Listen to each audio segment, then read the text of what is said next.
1938 সালে চুয়াডাঙ্গার দর্শনায় প্রতিষ্ঠিত হয় Carew and company Bangladesh limited. সরকারি এই প্রতিষ্ঠানের মূল কাজ চিনি উৎপাদন হলেও এর ডিস্টিলারি বিভাগ ফরেন লিকার বা অ্যালকোহল তৈরি করে। মূল পণ্য চিনি উৎপাদন করে লোকসানে থাকলেও মদ বিক্রি করে লাভে আছে প্রতিষ্ঠানটি।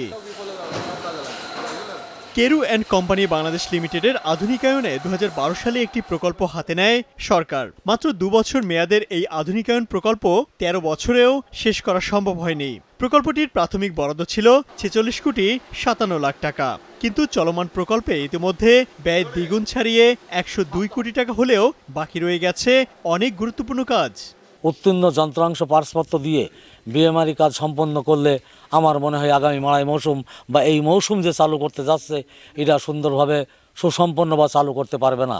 এবছর চালু করার বিষয়ে যে বিষয়টা আমরা অনুধাবন করছি, তাদের পরিকল্পনা, তাদের টেস্টিং সবকিছুই হচ্ছে, কিন্তু গতবারের মতো আমার যেটা মনে হয় এবারও তারা ব্যর্থ হবে। ভয়ে সন্ধানহীন আছে যে আমরা যদি এখন ওখানে যদি কাজ করতে যাই বা আমরা যদি ওখানে কর্মরত থাকি, সেই অবস্থায় যদি কোনো দুর্ঘটনা ঘটে এর দায় কে নেবে?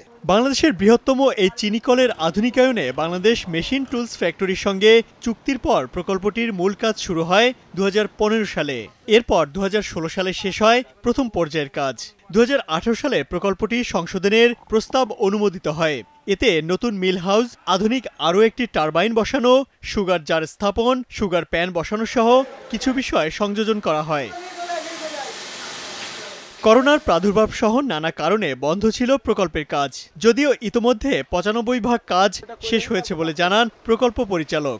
গত মৌসুমে আসলে আমাদের এটাকে প্রোডাকশন ট্রায়াল রানে দেওয়ার কথা ছিল, কিন্তু সেই সময়ে শেষ মুহূর্তে আসলে টারবাইনের একটা যন্ত্রাংশ অকার্যকর হওয়ায় আমরা আসলে প্রোডাকশনটা চালু করতে পারিনি।